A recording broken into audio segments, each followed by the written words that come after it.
প্রান্ত থেকে অবদান্ত পর্যন্ত প্রত্যেকটি মানুষের কাছে কাছে গিয়েছি, ঘরে ঘরে গিয়েছি।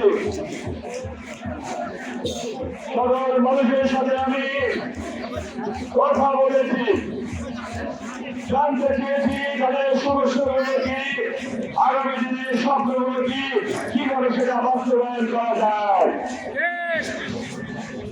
সকলে এক বাক্যে বলেছে আমাদের আসলে একটি মূল সমস্যা, কর্মসংস্থান ফিরিয়ে দিতে হবে, কর্মসংস্থানের সুযোগ সৃষ্টি করতে হবে। অসংখ্য ভাই বোনেরা লেখাপড়া শেষ করে চাকরি না পেয়ে হতাশায় তারা মানবের দিকে ধাবিত হচ্ছে।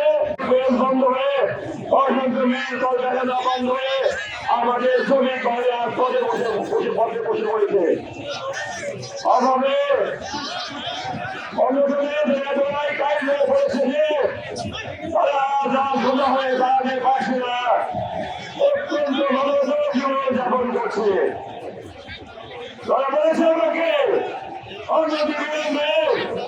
আপনি আমাদের প্রতিনিধি হয়ে 26 লুটবেন চালু করতে হবে, লুটবেনগুলো খুলে দিতে হবে, শ্রমিক ভাইদের সুযোগ নতুন কর্মসংস্থানের সুযোগ সৃষ্টি করতে হবে,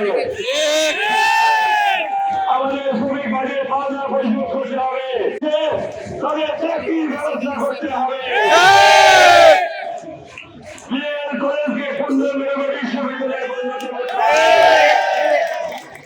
এই বিদেশে একটি আধুনিক হাসপাতাল তৈরি করতে হবে,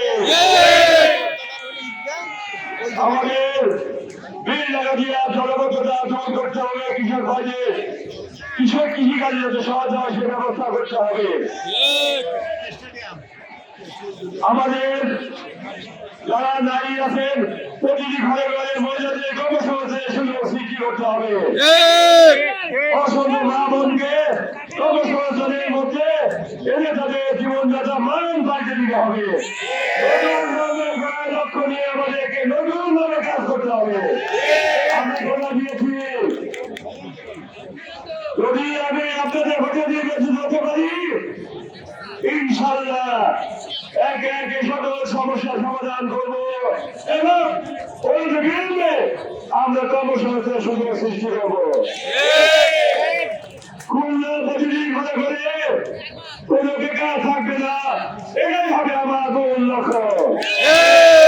প্রতিদিন ঘরে ঘরে কর্মসংস্থানের সুযোগ সৃষ্টির মাধ্যমে আমরা আমাদের অবহেলিত খুলনা ক্রীড়া সঙ্গে আবার নতুন রূপে কর্মসংস্থানের ভরপুর করে তুলব ইনশাআল্লাহ। এই সঙ্গে বাজার মুক্ত করে থাকবে ইনশাআল্লাহ। আমাদের আগামী দিনের সন্তানরা যাতে সুন্দরভাবে তাদের স্বপ্ন বাস্তবায়ন করে আগামী দিনে সুনাগরিক হতে পারে সেই জায়গায় সুন্দর একটি প্রতিযোগিতা সৃষ্টি করবো ইনশাআল্লাহ। সকলের সুস্বাস্থ্য কামনা করে আমি আমার এলাকায় সকলের মঙ্গল কামনা করে এবং আগামী দিনে নতুন বাংলার গল্প করা পর্যন্ত আমাদের নিকটরা আমার যে মাঝে গেছেন আগামী দিনে যে বাংলাদেশ সে বাংলায় করার লক্ষ্য নিয়ে আমরা এগিয়ে যাবো এবং বাস্তবায়ন দেবো এই আশা প্রত্যাশা রেখে আমি আমার সংক্ষিপ্ত বক্তব্য শেষ করছি এবং এই আজকের এই গণবিশ্বের শুভ উদ্বোধন ঘোষণা করছি।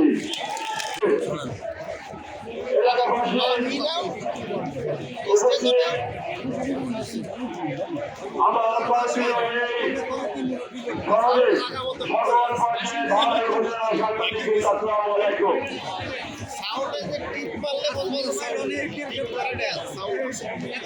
আপনারা জানেন আগামী 12 ফেব্রুয়ারি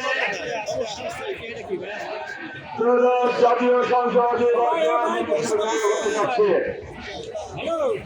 এই নির্বাচনে বাংলাদেশ জাতীয়তাবাদী দলের পক্ষ থেকে